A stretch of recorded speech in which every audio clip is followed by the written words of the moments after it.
जिस हिजाब को महिलाओं की सुरक्षा का कारण माना गया था, वो अब न्यायाधीशों को जान से मारने की धमकी की बड़ी वजह बन गया है। कर्नाटक हाईकोर्ट के हिजाब विवाद पर आदेश सुनाने वाले जजों को कट्टरपंथियों द्वारा जान से मारने की धमकी दी जा रही है। सवाल ये खड़ा होता है कि क्या इन कट्टरपंथियों के सामने अदालत का फैसला कोई मायने नहीं रखता, और क्या ऐसे लोगों के विरुद्ध सख्त कार्रवाई की आवश्यकता नहीं है, जिससे भविष्य में कोई भी ऐसा करने से पहले 1000 बार सोचे।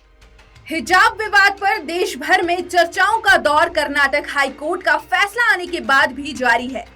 कर्नाटक हाईकोर्ट ने अपने दिए गए आदेश में स्कूल कॉलेजों में हिजाब की इजाजत नहीं दी थी।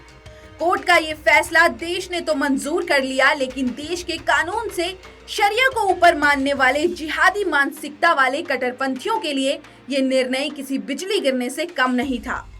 यही नहीं, उनके सुर में सुर मिलाते दिखा वो तथाकथित बुद्धिजीवियों और असहिष्णुता का रोना रोने वाला गैंग, जो आतंकी अफजल गुरु की फांसी को लेकर भी ऐसे ही विलाप कर रहा था। इस मामले को लेकर पूरे देश में ऐसा माहौल बनाने का प्रयास किया जा रहा है जैसे स्कूलों में हिजाब पहनना मना किया जाना अल्पसंख्यकों के मानवाधिकारों का हनन हो। कर्नाटक हाईकोर्ट के इस फैसले के विरोध में जहां सुप्रीम कोर्ट में हिजाब विवाद पहुंच गया, तो वहीं कट्टरपंथियों ने इस मामले में फैसला सुनाने वालों को जान से मारने की धमकी देनी शुरू कर दी। कट्टरपंथियों ने तो बकायदा ये तक कहा कि उनको पता है कि न्यायाधीश सुबह कहां सैर करने जाते हैं।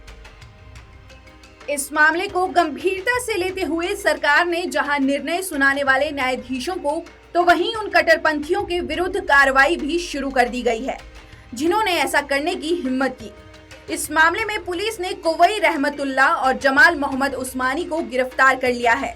ऐसे में सवाल है कि क्या कुछ लोग भारत के संविधान और कानून के खिलाफ खड़े हो गए हैं?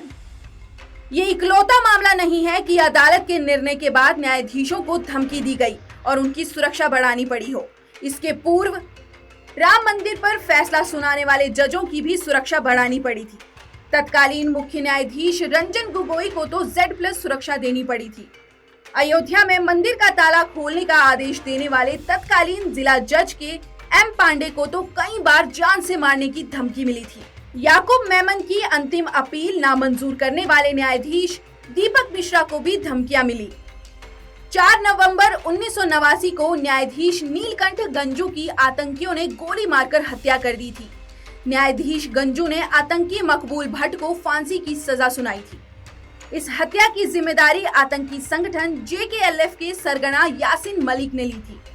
खुद को देश के कानून से ऊपर रखने वाले इन कट्टरपंथियों के ऊपर अगर कड़ी कार्रवाई नहीं की गई, तो जब भी कोई संवेदनशील मामले पर निर्णय देने का समय आएगा, उस समय ये जिहादी न्यायाधीशों को जान से मारने की धमकी देने लग जाएंगे और कहीं ना कहीं इससे न्याय प्रक्रिया के भी बाधित होने का खतरा होगा।